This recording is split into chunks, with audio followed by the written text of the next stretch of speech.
right behind me is a 1979 Mazda RX-7, and it's been a journey with this thing actually. This is the video of how this thing actually became something more than a paperweight.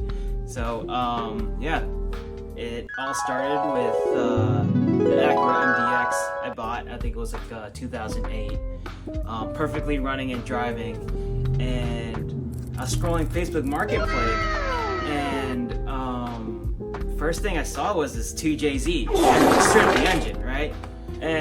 But at this point, my car just burned down. My BRZ, my project car, my thing I loved so much. It was gone, and I was like, I need another project car. I need something to be working on. And I hit him up, and I'm like, hey, would you trade your engine for a perfectly working Acura MDX? And they said yes. Yeah, so boy. I traded it in, and I got the 2J, and then started building it. At this point, I didn't have the RX-7 yet.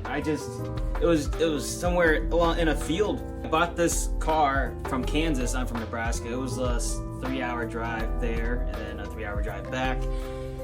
Once I got it back, interior was very dirty, so I gave it a nice little clean, gave it a little vacuum, so it was nice and clean. And after that, I left it for a year. I was a college student at the time, so I didn't have any time to work on it, so it just kind of just sat here for ages, right? Then I got inspiration again, so I started building up the engine, and I started making engine mounts, and I started do everything, set the engine up. So the wiring for it is running on micro squirt. I have never wired an engine or built an engine or anything before this. I just started working. I dabbled a little bit. I dabbled a little bit in mechanics, but I wasn't a professional. And seeing this, are you sure about that? I thought it was way too big for me at one point. There's points in times where I wasn't working on this car for months and months on end, just because I was constantly busy. But I eventually just maybe wrenched a bolt here and there every now and then until it got to this point. Okay, enough of me yapping, and here's footage of me actually doing this shit. Engine mounts for the car. I bought these engine mounts that were made for these engine swaps, but it made the engine sit too high, like very much high. You can see where the stock engine mounts are supposed to be and where it is. But yeah, I'm thinking about cutting it down and then re-welding it to see how it fits. Okay, cool. I have separated these two pieces, and let's go test fit this part into the car. All right, cool. I mounted it on here, and you can see where the stock mount is for the rotary engine. And I'm placing this here. Then I'm just gonna guesstimate where I need to cut and where it lines, and then I'll go on from there. Okay, cool. Now I decided to cut this, and now it's time to weld this, but I don't know how to weld, so I'm getting my friend to do it for me. So I bought this Harbor Freight welder, and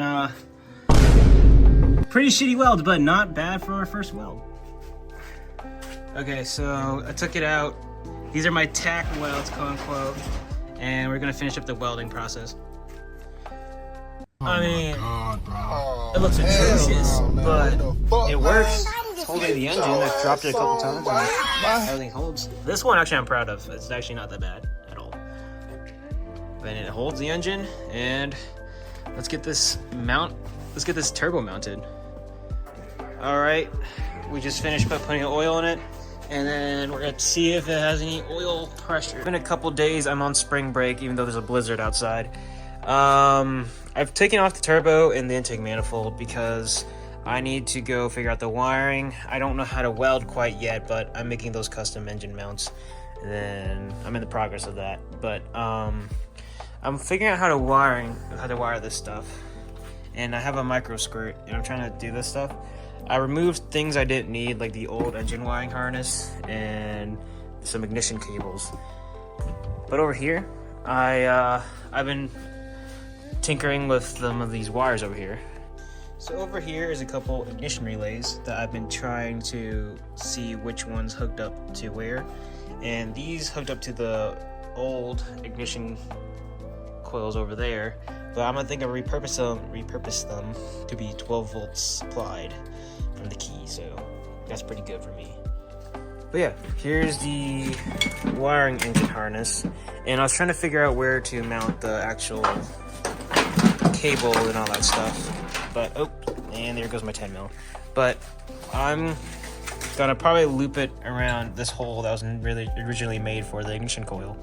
And loop the wire all the way behind the fender. And probably put it behind here. Because this is an 8-foot harness and I kind of want to use the entire length of it just as the wiring harness itself. But yeah. Okay, so I've decided to start the wiring process. So I've routed to the old ignition coil holes, and it then goes from in here all the way through this thing, then underneath it goes through this hole, goes around, and then the ECU should be right here. Originally I wanted to put it right here, but I didn't have enough space, nor did I want to drill more holes on this side. But it sits behind the fender, which is sitting over there. And actually, look, let me see if it focuses. But yeah, looks really good right here. And all nice and snug. Alright, with any project, all you gotta do is every step one by one. Next, I'm wiring up the coils. I just wired up the 12 volt to the ignition, so technically if I turn the key, the ECU should get power and I can read it on my laptop. But we have these coil packs that I bought from the junkyard, and I've been looking at the wiring diagram, and I got them off of YouTube, and I got this video right here of this exact thing, and they showed me the pinout. So the fourth pin on this thing is the 12 volts constant, so I'm gonna go wire them all together and hook them up to the 12 volt constant I have over there. Alright, I will be wiring up all this stuff. Well, just the 12 volt side. Alright, it took me about an hour. Oh, actually, what time is it? Shit, it's fucking 2 o'clock in the morning. Huh? Anyways, it took me a couple hours to wire all this up into these wires here. Looks pretty awful, but mainly make it look pretty real quick. So, oh my god! All these wires are nicely tight and all plugged up. Looking good. Alright, I decided to put the turbo on and an intake manifold just to kind of like see what it looks like, and so far it looks pretty good. But thanks for watching. If you've been noticing throughout the video, my hair keeps growing, shortening, or just like I look different, it's because this car took me 3 years to build. So it was mainly just me being frustrated and getting to points where it got stuck. So I got to this point where everything was wired up, all the ECU was wired up, fuel's all hooked up, and I just kept cranking the car, cranking, and it wouldn't start. And the reason I found out why it wouldn't start was just so stupid. So on the cam covers, there's something underneath of it. So underneath the cam cover, it says there are these 5 bolts right here, and it says do not touch or remove. I touched and removed them, and I installed it 180 degrees apart, so I had 0 compression. But once I redid my timing, flipped it over, and gave my first crank, and it started.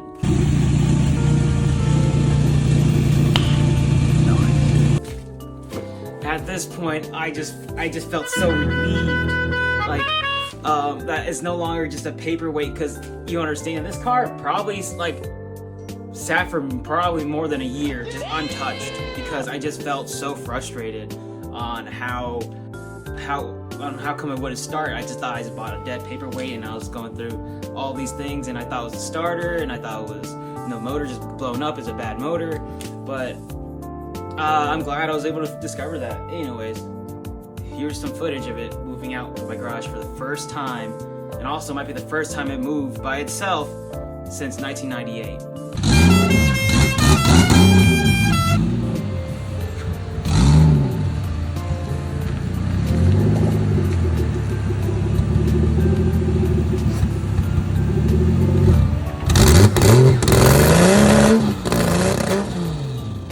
Another day, another victory for the OG. I'm so excited. I wanted to go on my first drive, and I made my girlfriend record this. By the way, the seats were not bolted in, so we were definitely flying in. It had a hood exit going straight into my girlfriend's face.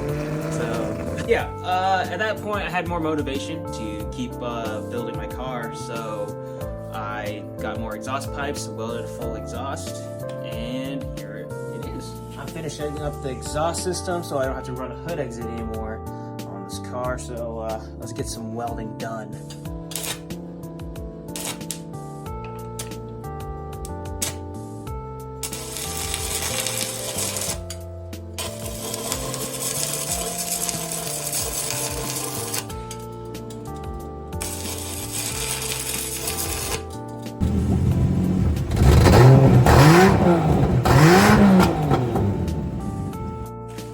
It's currently winter. I'm waiting for a tuner, and hopefully I can make more future videos, so hit like and subscribe. Thank you, thank you, thank you, thank you, thank you, thank you, thank you, thank you, thank you.